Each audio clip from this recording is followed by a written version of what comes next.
या मागच्या महिन्याभरात एक वेगळीच गोष्ट घडते आहे. ती म्हणजे काय, आपल्याला असं नेहमी सांगितलं गेलंय, की जेव्हा युद्ध परिस्थिती निर्माण होते, अनसर्टॅनिटी, अनिश्चितता असते, त्या वेळेला सोन्याच्या किमती वाढतात, शेअर मार्केट पडतं. पण यावेळेला मात्र शेअर मार्केट ठरल्याप्रमाणे पडतंय, पण सोन्याच्या किमती मात्र वाढण्याऐवजी पडायला लागलेल्या आहेत. मागच्या महिन्याभरात जर बघितलं, तर सोन्याच्या किमतीने अगदी उच्चांक गाठलेला होता. 1,83,000 पर्यंत पोहोचलेल्या होत्या 10 ग्रॅमसाठी. आणि आता त्याच किमती 1,48,000 पर्यंत येऊन खाली पोहोचले आहेत. अगदी गुढीपाडव्याच्या दिवशी सुद्धा सोन्याच्या किमती कोसळल्याचं मी पहिल्यांदाच बघितलं. पण या सोन्याच्या किमती मग अशा का कोसळत आहेत? याच्या मागे नेमकी काय कारणं आहेत? असं काय जगात वेगळं घडतंय जे आजपर्यंत घडलं नव्हतं आणि ज्यामुळं इतकं युद्ध चालू असताना देखील सोन्याच्या किमती वाढतायत? मग काही लोक जे म्हणतायत की सोन्याच्या किमती 1,20,000 पर्यंत येतील आणि काही लोक म्हणतायत की अगदी 1,00,000 येतील. हे खरोखर शक्य आहे काय? खरोखर सोनं आपल्याला 1,00,000 रुपयाला वगैरे खरेदी करायला मिळेल काय? या गोष्टींच्या अभ्यासाच्या दृष्टीनं थोडक्यात बघूया की हे पॉसिबल आहे काय आणि त्याच वेळेला या किमती ज्या सध्या पडतायत त्या का पडतायत, त्याच्या मागची नेमकी कारणं काय आहेत? मी आहे रणजित यादव आणि तुम्ही पाहताय द मराठी बाणा. याच्या मागे 3-4 जी महत्वाची कारणं आहेत त्यातलं पहिलं कारण हे अत्यंत प्रॅक्टिकल आणि साधं आहे. जर समजा आपण कुठेतरी अशा बाहेर फिरायला गेलो आणि त्या ठिकाणी इंटरनेट वगैरे नसेल किंवा तिथं अगदीच खेडेगाव असेल, तिथल्या लोकांच्याकडे टेक्नॉलॉजी वगैरे तिथल्या लोकांच्याकडे नसेल, तर त्यावेळेला आपण काय करतो? आपल्या अकाउंटवरती जीपे, फोनपे मध्ये भलेही लाखो रुपये असतील, पण आपल्याला माहिती असतं की यावेळेला आपल्याकडे थोडी कॅश असायला पाहिजे. कारण cash is the safest option. आपल्याकडे कॅश असेल तर आपण काहीही खरेदी करू शकतो, अन्यथा आपली पंचाईत होऊ शकते. आता अशीच परिस्थिती जगभरातल्या वेगवेगळ्या सरकारांची झालेली आहे, कारण जगात युद्ध परिस्थिती आहे आणि या युद्ध परिस्थितीच्या दरम्यान प्रत्येक देशाला अशी भीती वाटते की आपल्याला अचानकपणे मोठ्या प्रमाणावर तेल, गॅस आयात करावी लागेल. त्यासाठी भरपूर पैसे अचानकपणे लागू शकतात. कधी कधी असं होऊ शकतं की एखाद्या देशावर अचानक हल्ला होईल आणि त्या देशाला युद्धात उतरावं लागेल. त्यावेळेला त्यांना मग शस्त्रास्त्र खरेदी करायला लागतील, इतर गोष्टी खरेदी करायला लागतील किंवा याशिवाय आणखी पण तिसरी काहीतरी अशी परिस्थिती निर्माण होऊ शकते ज्यामध्ये भरपूर पैसे लागण्याची शक्यता आहे. त्यावेळेला मग तो देश काय करेल? त्यावेळेला त्या देशाकडे किती सोनं आहे याच्यानं काही फरक पडत नाही. त्यावेळेला तो देश यालाच प्रायोरिटी देईल की आपल्याकडे कॅश असली पाहिजे, आपल्याकडे डॉलर्स असले पाहिजेत, पैसे असले पाहिजेत, जेणेकरून आपण ते चटकन देऊ आणि जे काही खरेदी करायचंय ते करू. म्हणून जगभरातले जे देश मागच्या काही वर्षांपासून सलग मोठ्या प्रमाणावरती सोनं खरेदी करत होते, त्यांच्या सेंट्रल बँका सोनं खरेदी करत होत्या, या सगळ्या बँकांनी आपलं हे सोने खरेदी होती ती थोड्या प्रमाणात कमी केलेली आहे किंवा काही ठिकाणी ती थांबवलेली आहे. म्हणजे झालं काय इथं, तर सोन्याची जी डिमांड या सगळ्या देशांनी आणि त्यांच्या सेंट्रल बँकांनी निर्माण केलेली होती, ती डिमांड आता सध्या मागच्या महिन्याभरात ठप्प झालेली आहे. कारण प्रत्येकाला कॅशची गरज आहे, सोन्याची नाही. आणि सोनं हे लिक्विड आहे असं जरी म्हटलं तरी पैशापेक्षा लिक्विड सोनं होऊच शकत नाही, कारण पैसा पैसा आहे. सोन्याच्या किमती पडण्यामागचं दुसरं एक महत्वाचं कारण आहे इन्फ्लेशन, म्हणजे महागाई.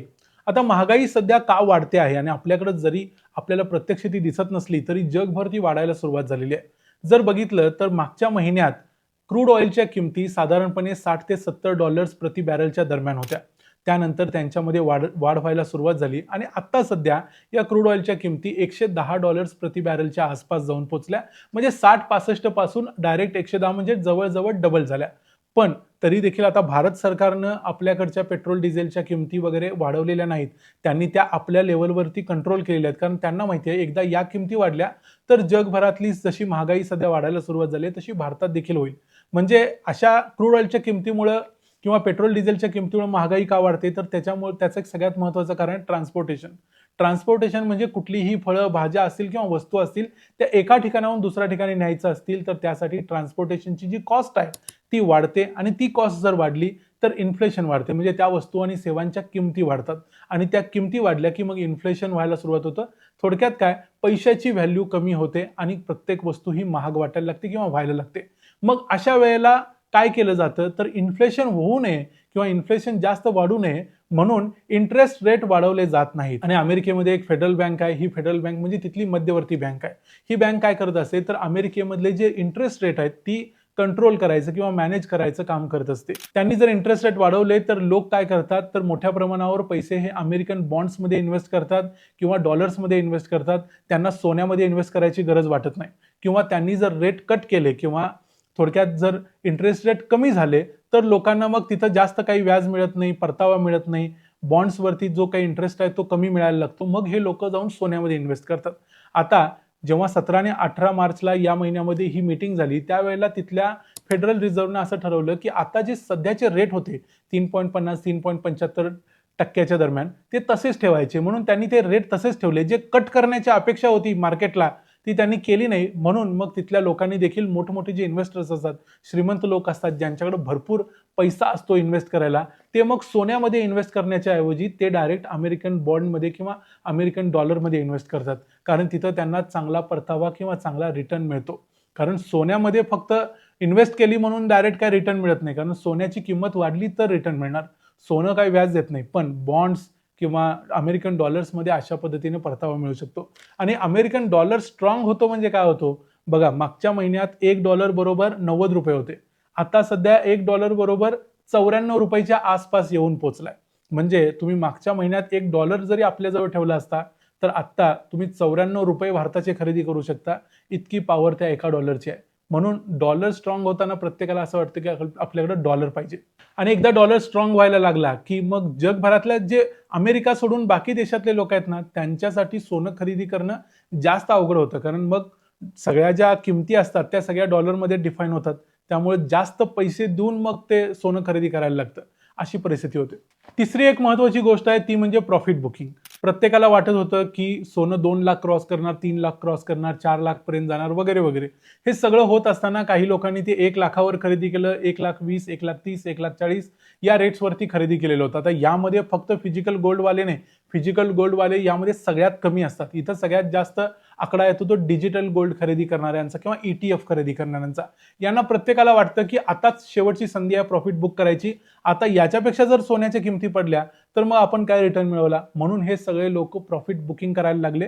त्यामुळं हे दर कमी व्हायला लागले. आणि मग झालं कसं, एकदा प्रॉफिट बुकिंग चालू झाल्यानंतर ज्यांनी खरेदी 1,50,000 केलेली होती त्यांना देखील आता भीती वाटायला लागली की आता 1,48,000 सोनं आलेलं आहे. मी 1,50,000 खरेदी केले. आता जर मी विकलं नाही, आता विकलं तर 2,000 रुपयाचं नुकसान होईल. आता जर विकलं नाही तर भविष्यात हे जर सोनं 1 लाखावर गेलं तर माझं 50,000चं नुकसान होईल. त्यामुळं फोर्स सेलिंग ज्याला म्हणतात की जबरदस्तीनं विकायला लागणं, अशी सुद्धा परिस्थिती अनेक इन्व्हेस्टर्सवरती येते. आणि त्यामुळे देखील मोठ्या प्रमाणावरती सेलिंग मार्केटमध्ये वाले. त्यामुळे सोन्याची जी डिमांड एक्सपेक्टेड होती ती डिमांड आता होत नाही आहे. म्हणून सोन्याच्या किमती घसरायला लागल्या. मग हे जसं सामान्य माणसाच्या बाबतीत लागू आहे, जसं सरकारच्या बाबतीत लागू आहे, तसंच ते इन्स्टिट्यूशनल इन्व्हेस्टर्सच्या बाबतीत लागू आहे. या इन्स्टिट्यूशन्सकडे देखील मोठ्या प्रमाणावर हजारो करोड रुपयांचं सोनं असतं. ते देखील अशा परिस्थितीमध्ये विकायला लागतात आणि मग त्यामुळे मोठ्या प्रमाणावर गोल्ड मार्केटमध्ये यायला लागतं. मग खरोखर सोन्याच्या किमती 1 लाखापर्यंत किंवा 1,20,000 पर्यंत येतील काय? तर सध्याची परिस्थिती जशी चाललेली आहे तशीच जर चालू राहिली तर सोन्याची किमती 1,20,000 पर्यंत येण्याची शक्यता आहे. कारण इराण हे युद्ध थांबवण्याच्या विचारात नाही. अमेरिका देखील हे युद्ध चालू ठेवेल असं सध्या वाटतंय, कारण त्यांच्याकडे दुसरा पर्याय नाही. भलेही डोनाल्ड ट्रम्प यांनी संकेत दिलेत की ते अनवाइंडिंग करू शकतात, म्हणजे तिथून काढता पाय घेऊ शकतात. पण तरी देखील असंच जर हे युद्ध चालू राहिलं तर या सोन्याच्या किमती कमी होऊ शकतात. दुसरी एक गोष्ट म्हणजे स्ट्रेट ऑफ हॉर्मुझमध्ये काहींना सोडलं जातंय, काहींना सोडलं जात नाही, काहींना त्या वेळेला टेम्पररी रिलीफ दिला जातो, जसं भारताला दिला जातोय. असं झालं नाही आणि भविष्यात स्ट्रेट ऑफ हॉर्मुझ पूर्णपणे बंद झाला, अशी परिस्थिती जर निर्माण झाली तर मात्र मोठ्या प्रमाणावर क्रूड ऑइलच्या किमती वाढतील. त्या आता $110 प्रति बॅरल आहेत, त्या जाऊन $200 पर्यंत पोहोचतील. जसं इराणनं धमकी दिलेलीच होती की त्या आम्ही $200 पर्यंत पोहोचवू, तशा त्या खरोखर पोहोचल्या आणि त्या तिथं सस्टेन झाल्या.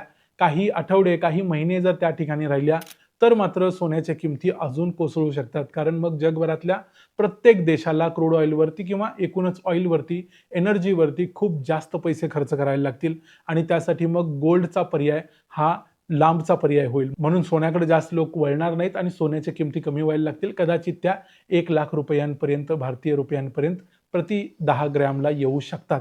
पण हे लगेच असं होईल का नाही सांगता येत नाही. कारण प्रत्येक देश आपापल्या भूमिका घेत असतो. अमेरिका काय ठरवते, इस्रायलचं काय म्हणणं आहे, या सगळ्या गोष्टींच्यावरती हे सगळं अवलंबून असणार आहे. आता तरी आपण एवढंच करू शकतो की थोड्या थोड्या प्रमाणात ETF खरेदी करू शकतो किंवा फिजिकल गोल्ड जर तुम्ही इंटरेस्टेड असाल तर ते खरेदी करू शकता. जेणेकरून अचानकपणे असं व्हायला नको की तुम्ही 1 लाखाची वाट बघत बसला आणि तुम्हाला सोनं अचानक वाढून 1,80,000 झालं. दोन्ही पण शक्यता व्हायला नको. त्यामुळं थोडं थोडं खरेदी केलं पाहिजे. जसं SIP मध्ये आपण करतो तसं जर करत गेलात तर एक चांगला पर्याय तो होऊ शकतो. या ठिकाणी आम्ही इथंच थांबतोय. सोन्याच्या बाबतीत काय केलं पाहिजे असं तुम्हाला वाटतंय किंवा तुम्हाला काय योग्य पर्याय वाटतोय? सोनं खरोखर अजून खाली जाईल की या ठिकाणी थांबेल? याबद्दल तुमचं मत आम्हाला कमेंट्समध्ये जरूर सांगा. व्हिडिओ आवडला असेल तर व्हिडिओला लाईक करा, चॅनलला सबस्क्राईब करा. पुन्हा भेटू पुढच्या व्हिडिओमध्ये. तोपर्यंत पाहत राहा द मराठी बाणा. जय हिंद, जय महाराष्ट्र.